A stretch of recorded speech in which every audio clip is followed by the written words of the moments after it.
Hello everyone, मैं हूं जयेश राजगोर और स्वागत है आप सभी का इस नए इंटरेस्टिंग यूट्यूब वीडियो में। दोस्तों, पिछले साल हमने इकोनॉमिक्स ओसीएम के जबरदस्त वीडियोस बनाए और आपका भरपूर सपोर्ट मिला। दोस्तों, इस साल की शुरुआत हम नए बैच के स्टूडेंट्स के लिए एसपी सब्जेक्ट के साथ कर रहे हैं। जी हां दोस्तों, इकोनॉमिक्स ओसीएम आईटी के वीडियोस ऑलरेडी प्लेलिस्ट में हैं। आप चैप्टर वाइज पढ़ाई स्टार्ट कर सकते हैं। नए साल के नए वीडियोस भी लगातार आते रहेंगे और शुरुआत एसपी सब्जेक्ट के साथ यानी सेक्रेटरियल प्रैक्टिस के साथ कर रहे हैं। तो दोस्तों, अगर आप कॉमर्स से हैं 11th या 12th में, तो आप इस चैनल को सब्सक्राइब कर लीजिए, बेल आइकन दबा दीजिए, क्योंकि यहां पर आपको लगातार इकोनॉमिक्स, ओसीएम, इंफॉर्मेशन टेक्नोलॉजी और अब एसपी के भी डिटेल वीडियो मिलने वाले हैं। तो दोस्तों, देर किस बात की, अभी इस वीडियो को लाइक कीजिए और सब्सक्राइब का बटन दबा दीजिए।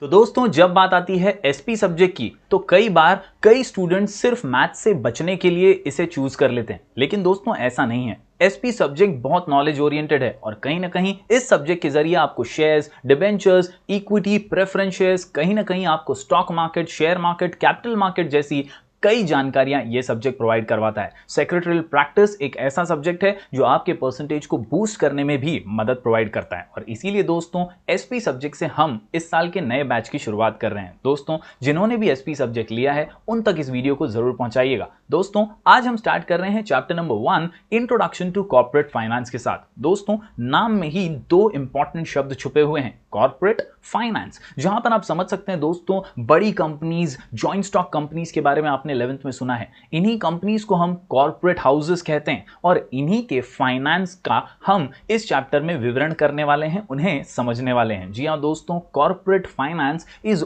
ऑल अबाउट अंडरस्टैंडिंग और how the corporates raise funds. कैसे ये कॉर्पोरेट्स, ये बड़े बिजनेस हाउसेस फाइनेंस रेज करते हैं, कैसे असेट्स बिल्डअप करते हैं, कैसे अपने शेयर होल्डर्स तक प्रॉफिट पहुंचाते हैं। ये सारी बातें कई इंपॉर्टेंट जानकारियों के साथ आपको इस चैप्टर में मिलने वाली है। तो चलिए शुरू करते हैं। जी हां दोस्तों, सबसे पहले introduction part. The term finance is related to money and management, whereas it always includes inflow and outflow of money. जी हाँ, फाइनेंस शब्द सुनते ही आपको ये समझ में आता है कि भैया ये तो पैसे से रिलेटेड है। ये कहीं ना कहीं सिर्फ पैसा ही नहीं, मनी मैनेजमेंट का एस्पेक्ट भी है और इसीलिए सारा इनफ्लो यानी आवन और सारा आउटफ्लो यानी जावन, आवन जावन पैसे का पूरी तरह से आपको फाइनेंस शब्द के अंदर छुपा हुआ मिलता है। Success of any business organisation depends upon the efficiency with which it is able to generate and use funds. यानी किसी भी बिजनेस ऑर्गेनाइजेशन को अगर सफलता प्राप्त करनी है तो वो कितना अच्छे से फाइनेंस को मैनेज करता है, इसी पर तय करता है, इसी पर आधारित होता है।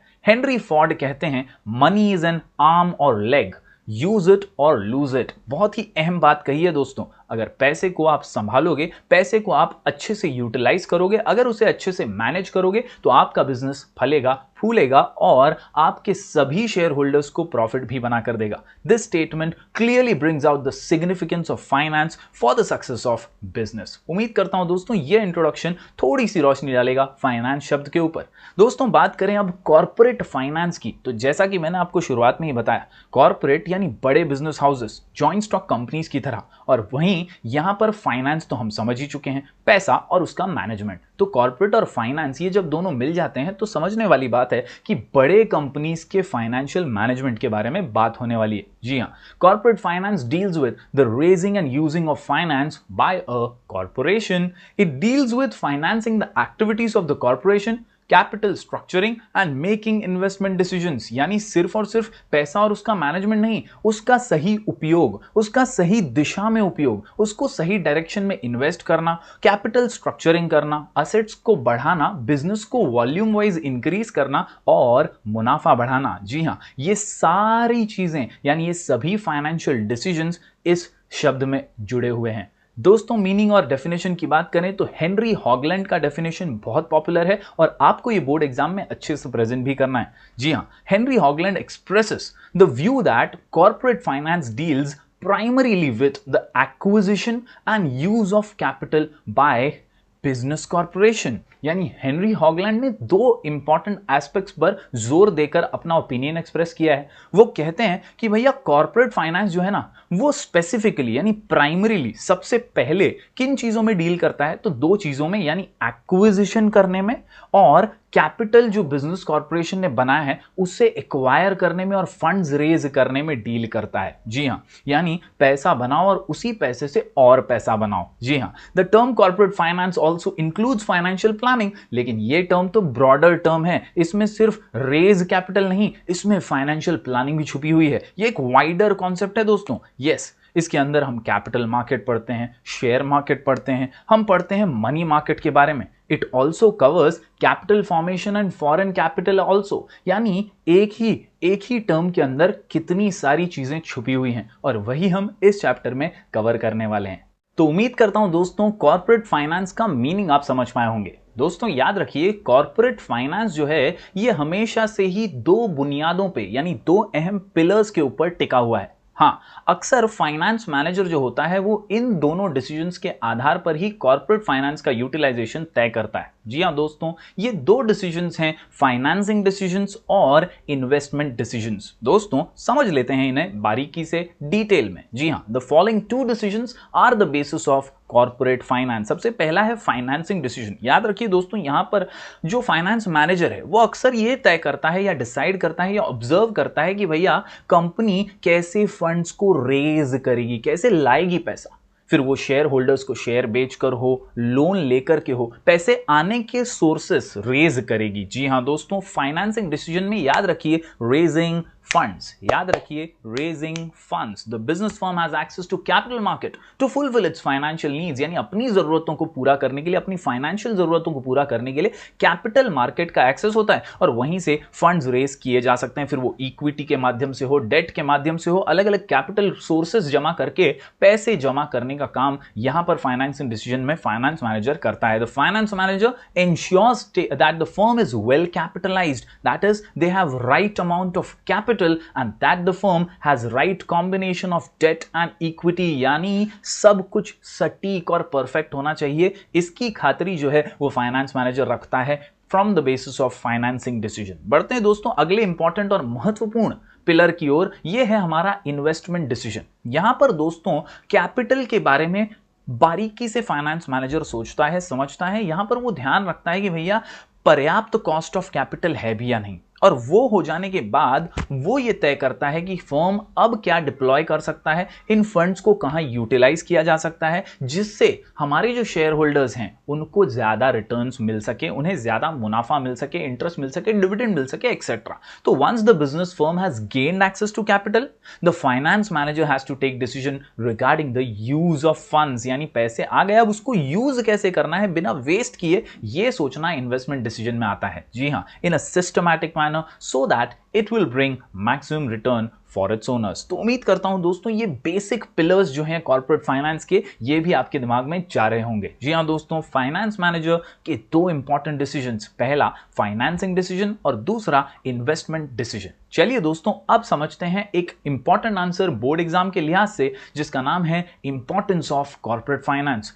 क्यों ये कॉर्पोरेट फाइनेंस इतना जरूरी है? जी हां दोस्तों, पैसा तो जरूरी है, कॉर्पोरेट्स के लिए और ज्यादा जरूरी है। तो इस आंसर को हम पढ़ने वाले हैं पॉइंट वाइज, जो हमारे टेक्स्ट बुक में काफी सिंपल तरीके से प्रेजेंट किए गए हैं। इन्हीं को हम बोर्ड एग्जाम में अच्छे से लिख करके, अच्छे से प्रेजेंट करके ज्यादा से ज्यादा मार्क्स हासिल कर सकते हैं। तो चलिए आज का आंसर देख लेते हैं, जिसका नाम है इंपॉर्टेंस ऑफ कॉर्पोरेट फाइनेंस। कुल मिलाकर के 10 पॉइंट का ये आंसर, और हमारे सामने आसान से शॉर्ट कोड से आप इसे पढ़ सकते हैं और इजीली बोर्ड एग्जाम में प्रेजेंट कर सकते हैं। जी हां दोस्तों, इंपॉर्टेंस ऑफ कॉर्पोरेट फाइनेंस हमारा शॉर्ट कोड है helps in DRS and coordination of MRP. जी हां दोस्तों, एकदम सिंपल और सटीक, helps in DRS and coordination of MRP, helps in DRS and coordination of MRP.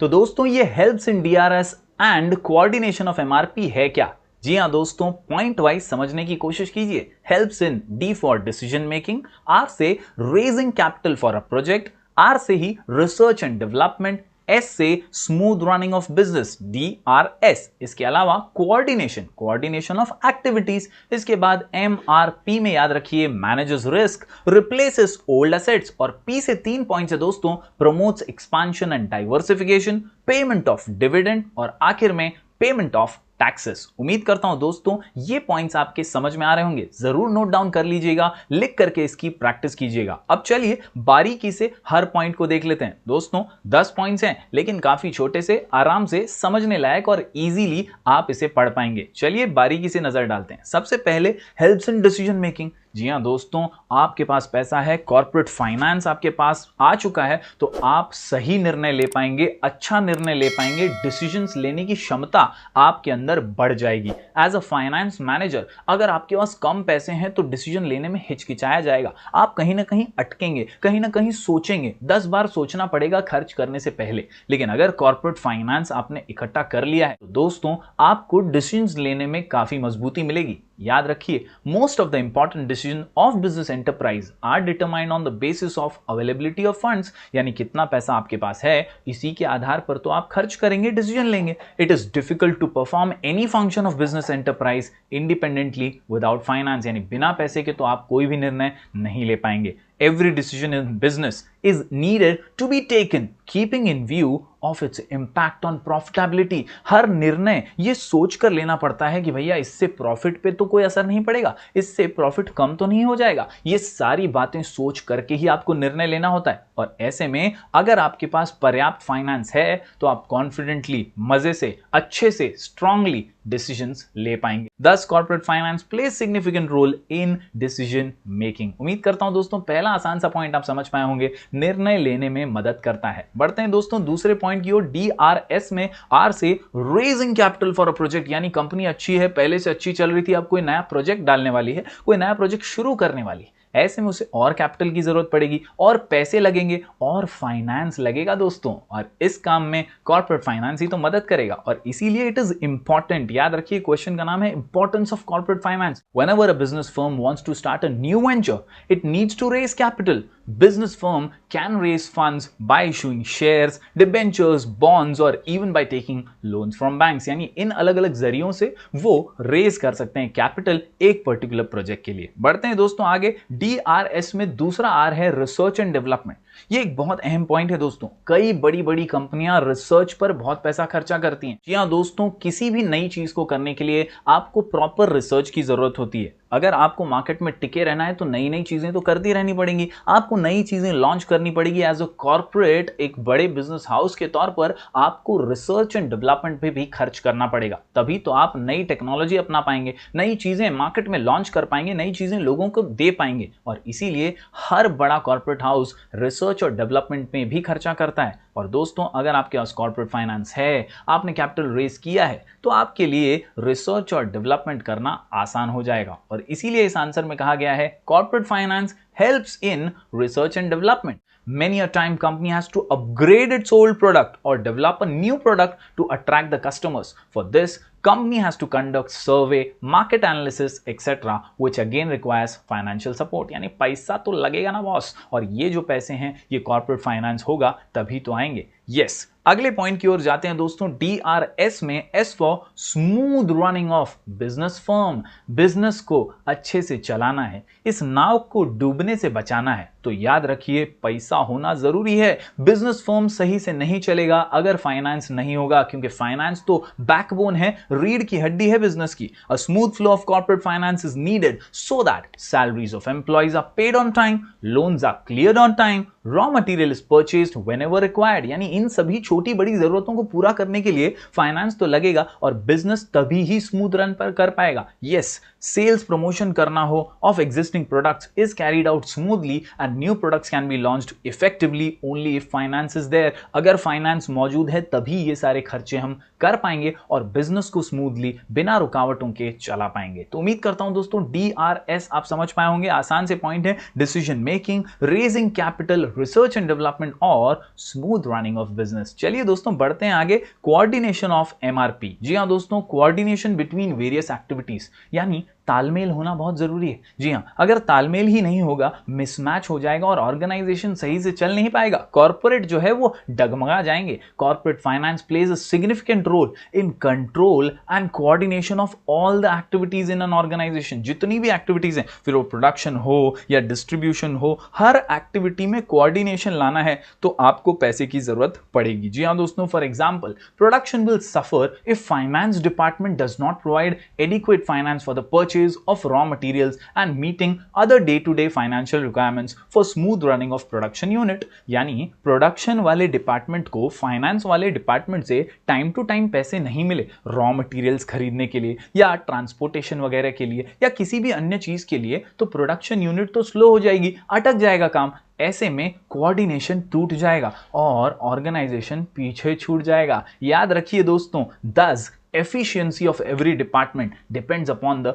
effective financial management। यानी अच्छा फाइनेंशियल मैनेजमेंट ही कोऑर्डिनेशन लाएगा बिटवीन वेरियस एक्टिविटीज। 100 बात की एक बात, कोऑर्डिनेशन लाएगा तो ही कॉर्पोरेट आगे बढ़ पाएगा। बढ़ते हैं दोस्तों आगे छठे पॉइंट की ओर। ये पॉइंट कहता है प्रमोट्स एक्सपांशन एंड डाइवर्सिफिकेशन। जी हाँ दोस्तों, याद रखिए कोऑर्डिनेशन बिटवीन वेरियस एक्टिविटीज के बाद पी से हम पढ़ रहे हैं promotes expansion and diversification.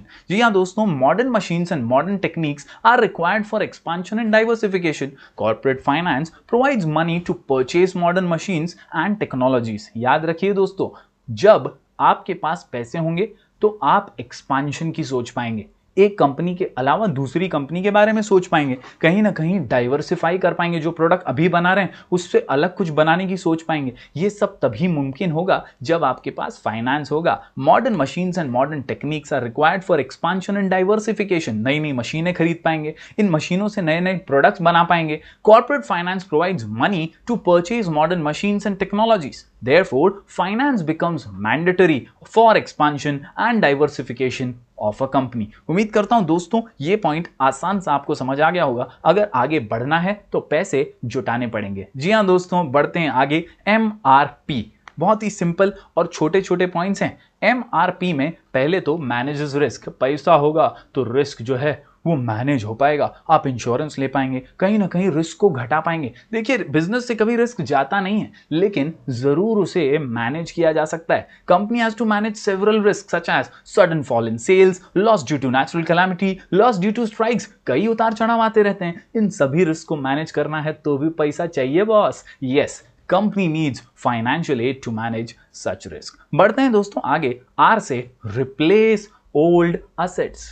Time time पे सर्विसिंग भी तो जरूरी है। यस माय डियर स्टूडेंट्स, याद रखिए ओल्ड असेट्स को कभी ना कभी रिप्लेस करना पड़ेगा, नए असेट्स लाने पड़ेंगे। फिर वो फर्नीचर हो, मशीनरी हो, बदली तो करनी पड़ेगी, सर्विसिंग तो करनी पड़ेगी, नए लाने पड़ेंगे ना, और इसके लिए पैसा तो लगेगा। Yes, assets such as plant and machinery become old and outdated over the years. They have to be replaced by new assets. Simple है, इसके लिए भी पैसा लगेगा। आगे जाते हैं अगले सिंपल पॉइंट की ओर। यस, पी से payment of dividend and interest.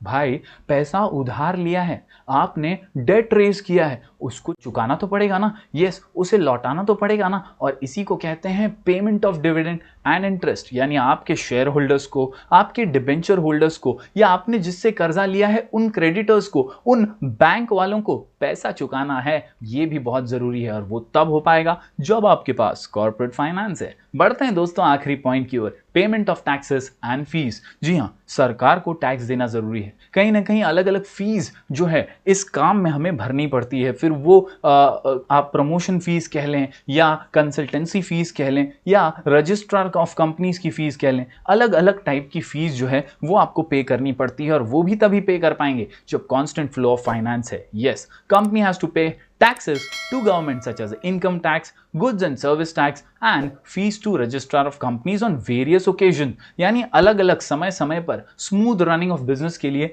ये टैक्सेस और फीस भरना बहुत जरूरी है। तो उम्मीद करता हूं दोस्तों आप ये सारे पॉइंट्स समझ पाए होंगे। दोस्तों इस वीडियो को लाइक जरूर कीजिएगा, यहां तक देखने के बाद एक लाइक तो बनता है। दोस्तों इस वीडियो को ज्यादा से ज्यादा शेयर कीजिए, अपने सभी दोस्तों तक पहुंचाइए। हम मिलेंगे फिर एक बार कुछ और नए वीडियोस के साथ, तब तक के लिए do like, share and subscribe.